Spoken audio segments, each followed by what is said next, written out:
안녕하세요. PNB 팟캐스트입니다. 오늘은 2026년부터 달라지는 연금 제도, 이걸 좀 깊이 파고 들어볼까 하는데요. 보내주신 자료들 보면서 이야기 나눌 거고요. 특히 은퇴 후에도 계속 일할 계획이 있으신 분들, 아니면 기초연금 받으시는 분들, 이런 분들께는 정말 중요한 내용일 것 같습니다. 핵심 변경사항이랑 그 의미 좀 명확하게 짚어드릴게요. 자, 같이 한번 볼까요? 우선 그 노령연금 관련해서요. 주목할 변화가 좀 있더라고요. 지금은 연금 받으시면서 일할 때 월 소득이 일정 기준, 이게 2025년 기준으로는 한 309만 원, 그 정도 넘으면 연금이 깎였잖아요. 이게 은퇴하고도 계속 소득 활동하시려는 분들께는 좀 뭐랄까 신경 쓰이는 부분이었죠. 네, 맞아요. 조금만 더 벌어도 연금이 확 줄어드니까 이게 일할 의욕을 좀 꺾는다 이런 지적들이 있었거든요. 그런데 이제 2026년부터는 이 감액 기준이 상당히 완화됩니다. 가장 눈에 띄는 변화는 소득이 그 기준액을 넘더라도요. 초과된 금액이 월 200만 원이 안 되면 연금을 아예 안 깎겠다는 거예요. 원래는 그 초과 소득 구간별로 5%에서 많게는 50%까지 깎였는데 이 첫 번째 구간 5%에서 10% 깎던 구간이 그냥 없어지는 거죠. 아, 그럼 실제로 연금 깎이는 거 걱정 없이 벌 수 있는 소득 상한선이 이게 꽤 높아진다는 거네요. 네, 정확합니다. 계산을 해보면 이제 2026년부터는 월소득이 대략 한 509만 원, 그 정도까지는 노령연금을 전액 그대로 받으실 수 있게 돼요. 기존에 한 309만 원 수준이었으니까 거의 200만 원 정도 올라가는 셈이죠. 그러니까 은퇴하신 후에도 비교적 좀 자유롭게 소득 활동을 하실 수 있도록 길을 열어준 셈이다. 이렇게 볼 수 있겠습니다. 고령층 경제활동 좀 장려하고 소득 공백 줄이려는 의도겠죠. 네네, 확실히 일하시는 어르신들께는 정말 좋은 소식이겠네요. 자, 그럼 다음으로 기초연금 쪽 얘기도 좀 해볼게요. 부부가 같이 기초연금 받을 때 각각 20%씩 깎이는 거, 그 부부가맥제도요. 이것도 참 분란이 많았죠.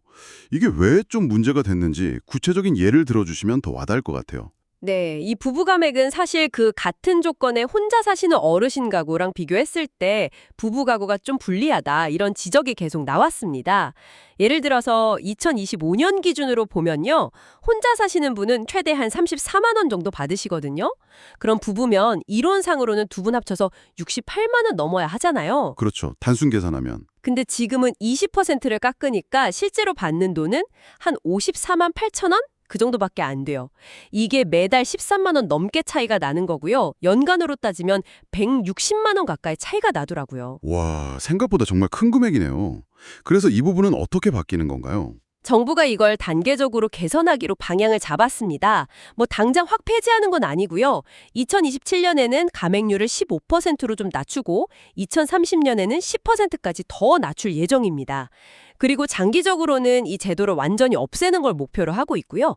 게다가 기초연금액 자체가 매년 물가 따라서 오르잖아요.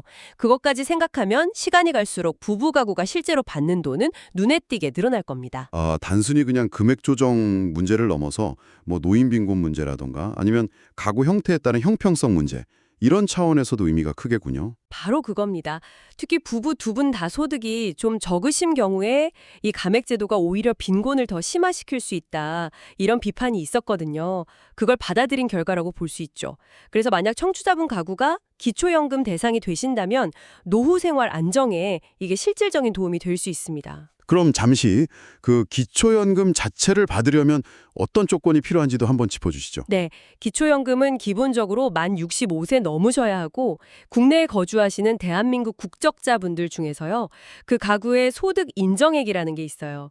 이게 정부가 정한 기준액보단 낮아야 합니다.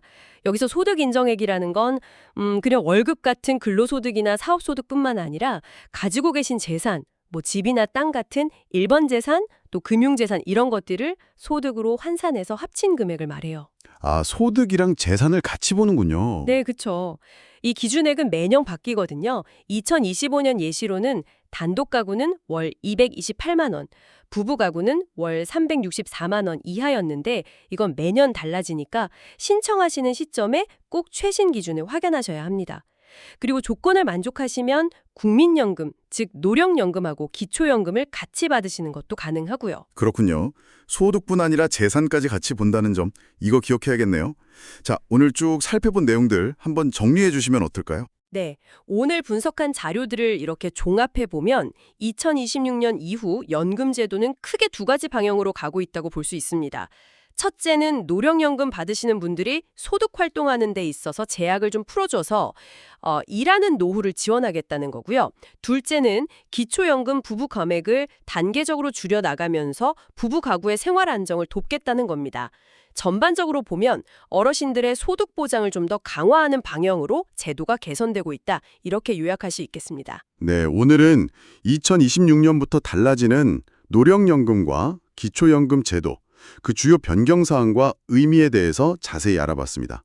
오늘 저희가 나눈 이야기가 여러분의 은퇴 후 삶을 계획하시는데 조금이나마 도움이 되었으면 좋겠네요. 마지막으로 이런 질문 한번 던져보고 싶습니다. 오늘 살펴본 이런 연금 제도의 변화들이 구체적으로 여러분의 재정 계획이나 혹은 은퇴 시점에 대한 생각에 어떤 영향을 미칠 수 있을지 한번 차분히 고려해 보시면 어떨까요? 이산 P&B 팟캐스트였습니다. 더 유용한 소식으로 돌아오겠습니다. 구독과 좋아요 부탁드릴게요.